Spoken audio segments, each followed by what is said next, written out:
Assalamualaikum warahmatullahi wabarakatuh. Hai anak-anak, bagaimana kabar kalian? Pastikan kalian dalam keadaan sehat dan siap menerima materi pembelajaran hari ini. Tentu harapannya agar pembelajaran hari ini dapat berjalan dengan baik dan efektif. Untuk itu, mari kita simak materi berikut ini. Assalamualaikum anak-anak, apa kabar kalian hari ini? Baiklah anak-anak, hari ini kita akan belajar tentang perkembangbiakan tumbuhan dan hewan. Nah, yang akan Ibu jelaskan pada hari ini adalah perkembangbiakan tumbuhan. Sebelum kita mulai belajar, marilah kita bersama-sama membaca basmalah. Indikator pembelajaran IPA pada hari ini: 1. Mengidentifikasi cara perkembangbiakan tumbuhan. 2. Mengidentifikasi cara perkembangbiakan hewan. 3. Menyajikan karya tentang perkembangbiakan tumbuhan atau hewan. Di sini ada bacaan. Simak ya anak-anak. Apakah kamu pernah melihat orang memotong batang tanaman ketela pohon dan menancapkannya ke tanah? Setelah beberapa hari, dari batang tanaman tersebut muncul tunas yang akan tumbuh menjadi tanaman ketela pohon baru. Perhatikan contoh seperti gambar di samping. Menurutmu, apakah semua batang tanaman apabila ditancapkan ke dalam tanah akan tumbuh menjadi tanaman baru? Nah, silahkan nanti anak-anak coba ya. Nah, anak-anak, di sini akan dijelaskan apa yang dimaksud dengan perkembangbiakan. Nah, perkembangbiakan adalah kemampuan makhluk hidup memperbanyak diri dengan menghasilkan keturunan baru. Kemudian, makhluk hidup berkembang biak untuk mempertahankan kelestariannya. Perkembangbiakan tumbuhan dan hewan terdapat dua cara, yaitu generatif dan vegetatif. Untuk perkembangbiakan tumbuhan secara vegetatif itu dapat dilakukan secara alami dan buatan. Perkembangbiakan generatif melibatkan induk jantan dan induk betina, sedangkan perkembangbiakan vegetatif tanpa melibatkan induk jantan dan induk betina. Oke, sekarang anak-anak kita belajar tentang perkembangbiakan tumbuhan. Yang pertama, perkembangbiakan generatif pada tumbuhan. Untuk memperbanyak diri, tumbuhan berkembang biak. Tumbuhan dapat berkembang biak dengan dua cara, yaitu secara generatif dan vegetatif. Ciri perkembangbiakan generatif pada tumbuhan adalah munculnya bunga. Baik anak-anak, setelah ini ada tayangan video. Mohon anak-anak pahami, disimak ya.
Oke anak-anak, kalian tadi sudah menyaksikan ada 3 video pembelajaran yang ditayangkan.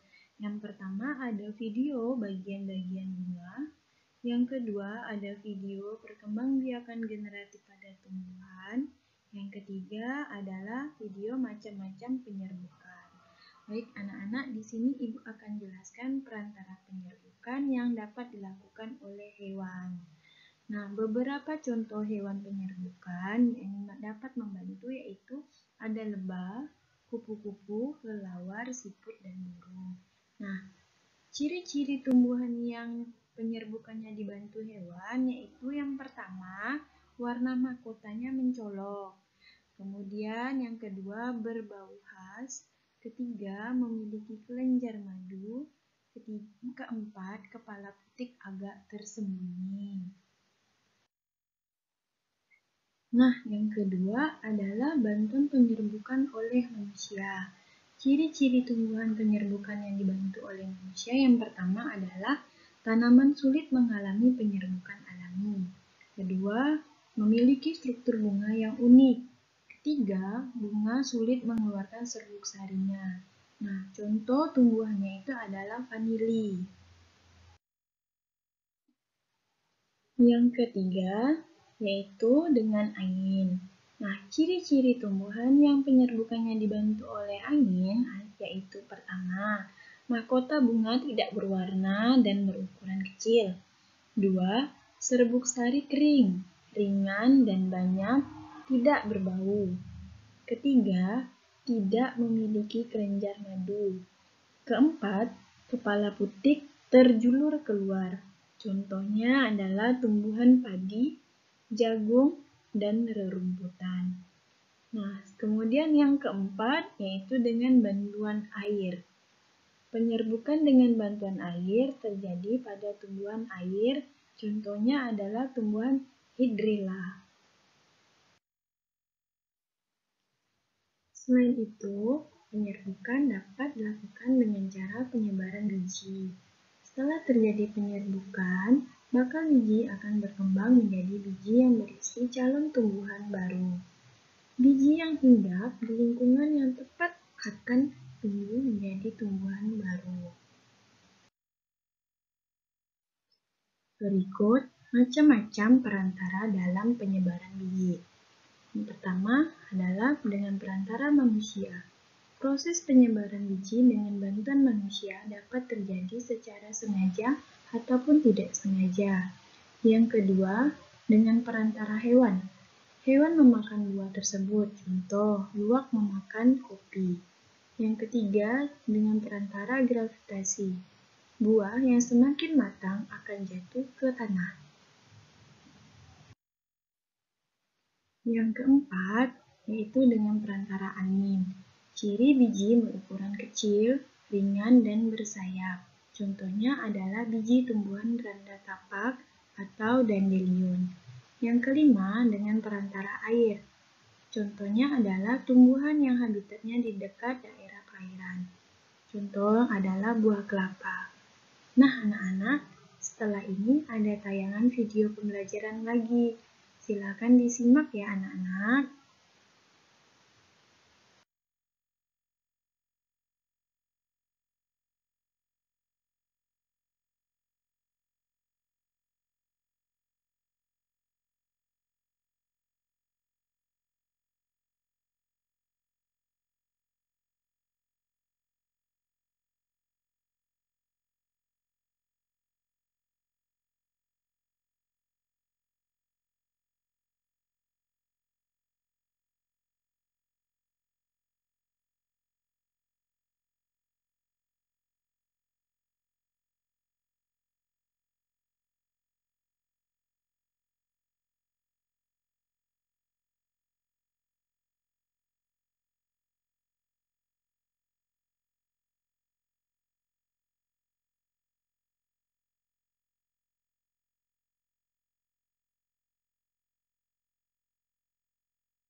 Alhamdulillah, pelajaran hari ini sudah selesai. Semoga anak-anak dapat memahami pelajaran dari Ibu. Sampai bertemu di pembelajaran berikutnya. Assalamualaikum warahmatullahi wabarakatuh.